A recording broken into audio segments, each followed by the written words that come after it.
Hello दोस्तों, RPF constable और SI exam 2024 के लिए जीके जीएस की महत्वपूर्ण प्रश्नों की क्लास नंबर 14 करेंगे। इसमें करंट अफेयर यानी एक साल की करंट अफेयर भी कवर करते हुए चलेंगे, यानी 2023 और 24 की करंट अफेयर भी करेंगे। क्लास नंबर 14 रहेगी। 13 क्लास हम पहले कर चुके हैं। आप देखना चाहते हैं तो प्लेलिस्ट में आरपीएफ की बनाई हुई प्लेलिस्ट है, उसमें जाकर देख सकते हैं। अगर आपको ये क्लास अच्छी लगे तो एक लाइक कर देना।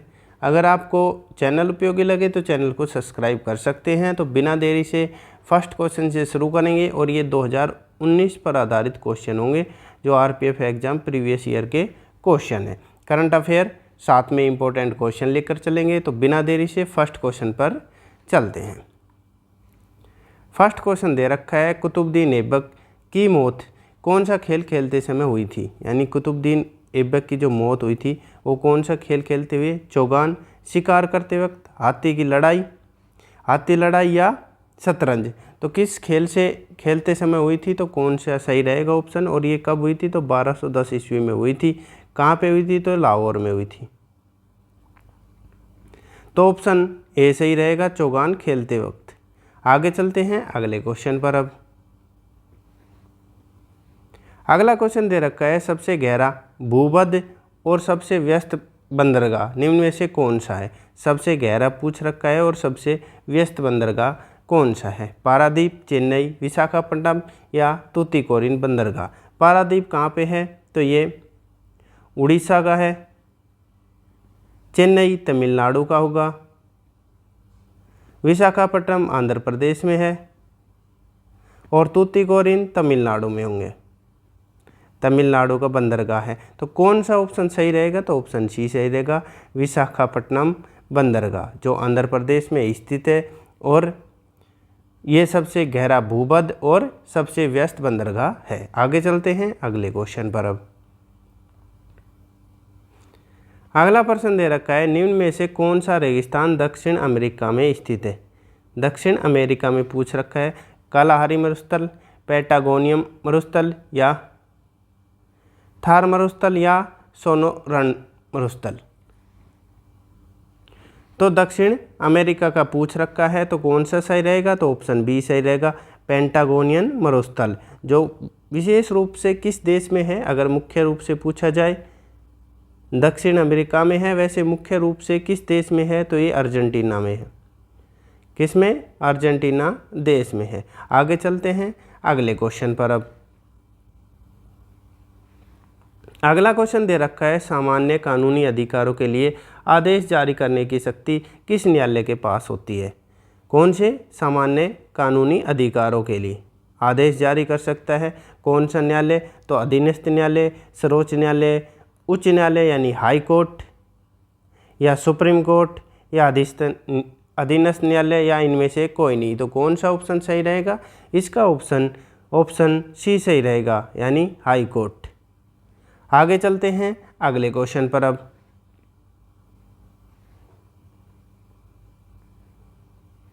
अगला क्वेश्चन दे रखा है, मंदिरों में स्थापत्य में गोपुरम का क्या अर्थ है। किसका, गोपुरम का क्या अर्थ है। नृत्य मंडप होगा, बहुउद्देशीय हॉल, मंदिर का पवित्र स्थान या द्वार। तो क्या होता है इसका गोपुरम का अर्थ, तो ऑप्शन डी सही रहेगा इसका, इसे द्वार कहते हैं।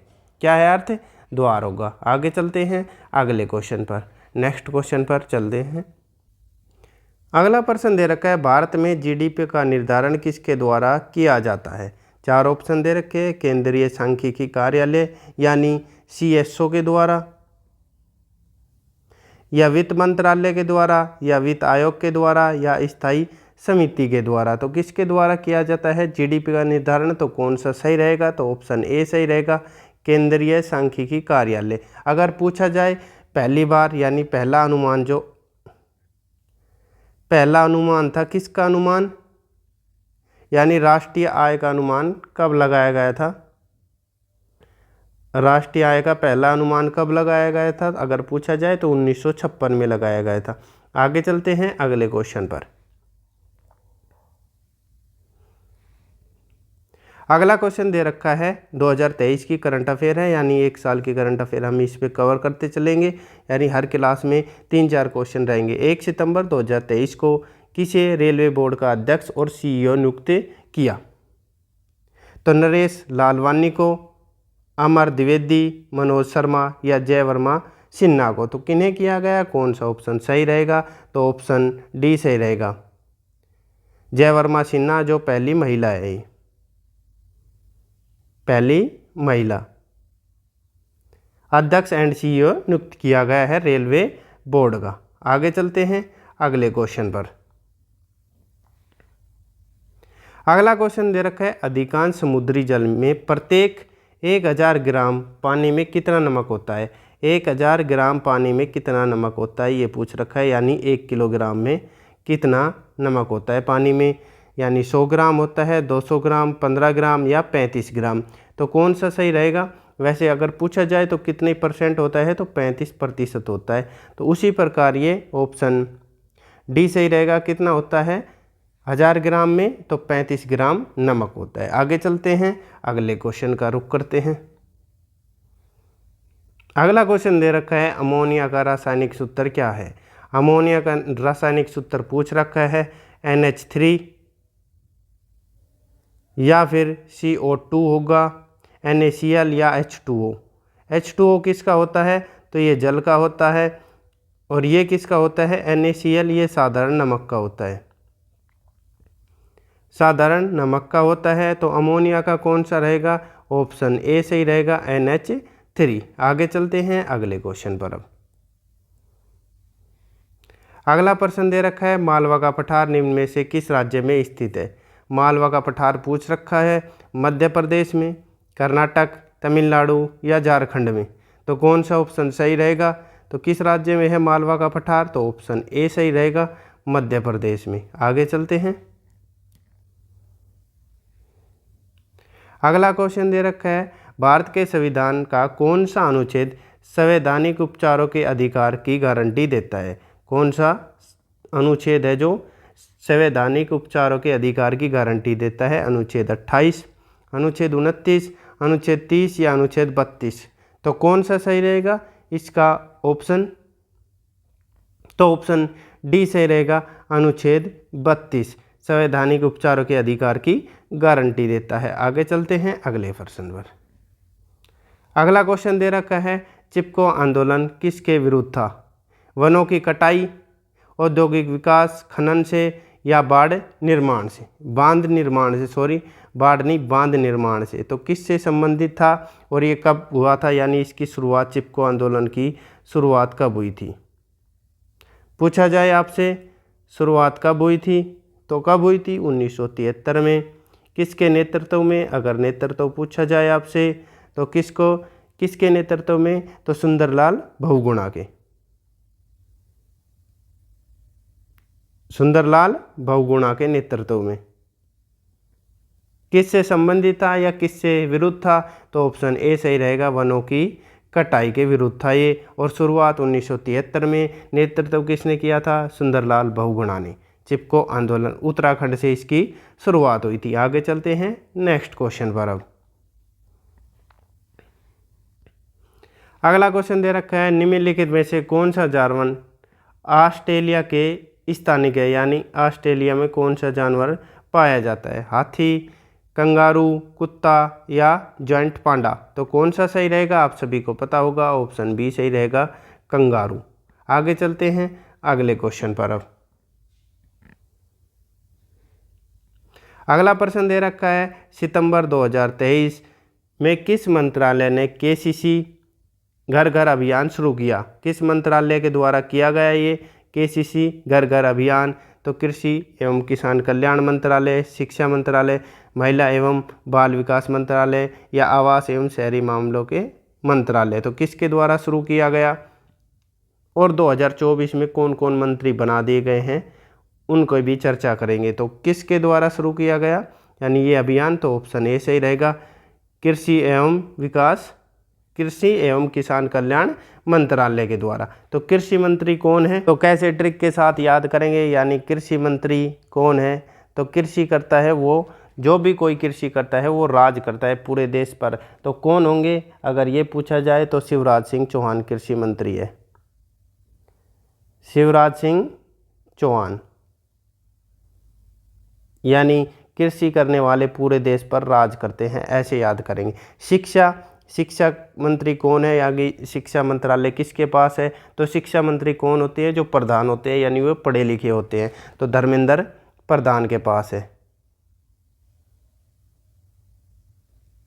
धर्मेंद्र प्रधान। अगर पूछा जाए महिला एवं बाल विकास मंत्रालय किसके पास है, तो ये कौन होंगे? तो अन्नपूर्णा देवी। यानी महिला हमें क्या देती है? अन्न, अन्न का पूरण करती है, ऐसे याद करेंगे। अन्नपूर्णा देवी कौन है कि कौन सा मंत्रालय है? तो महिला बाल विकास मंत्रालय। आगे चलते हैं अगले क्वेश्चन पर। अब अगला प्रश्न दे रखा है, प्रत्येक जिले में 2 अदालतें यानी फौजदारी और दीवानी स्थापित करने के लिए नई न्यायिक प्रणाली कब शुरू हुई थी? कब शुरू हुई थी? 1772 में, 1773, 1774 या 1756 में।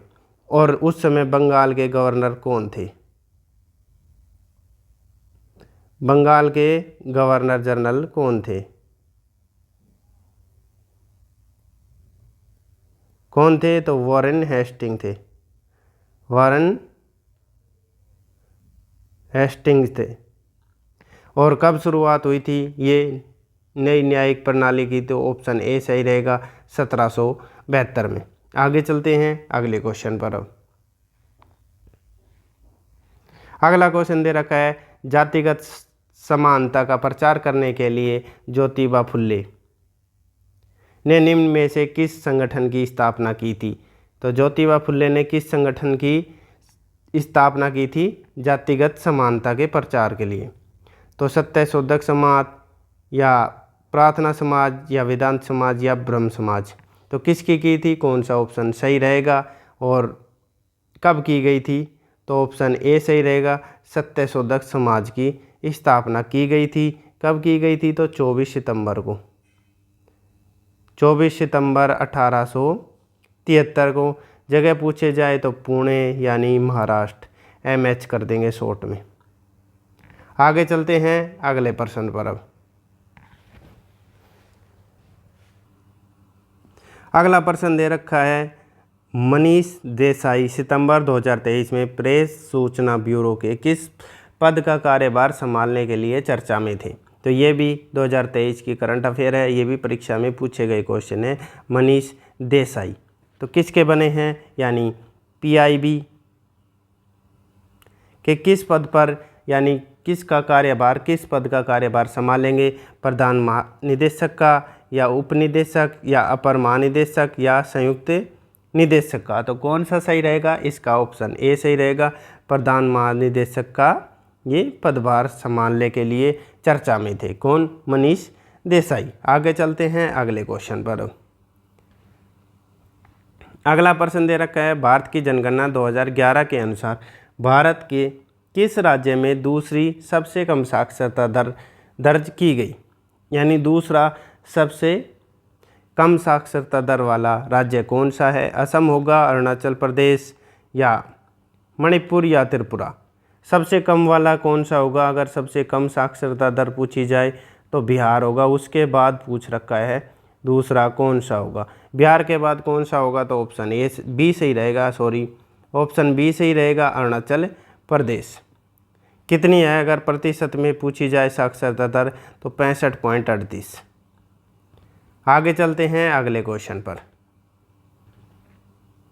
अगला क्वेश्चन दे रखा है, लोक नृत्य लंबाड़ी किस भारतीय राज्य से संबंधित है? कौन सा लंबाड़ी लोक नृत्य पूछ रखा है? कर्नाटक, असम, आंध्र प्रदेश या बिहार का?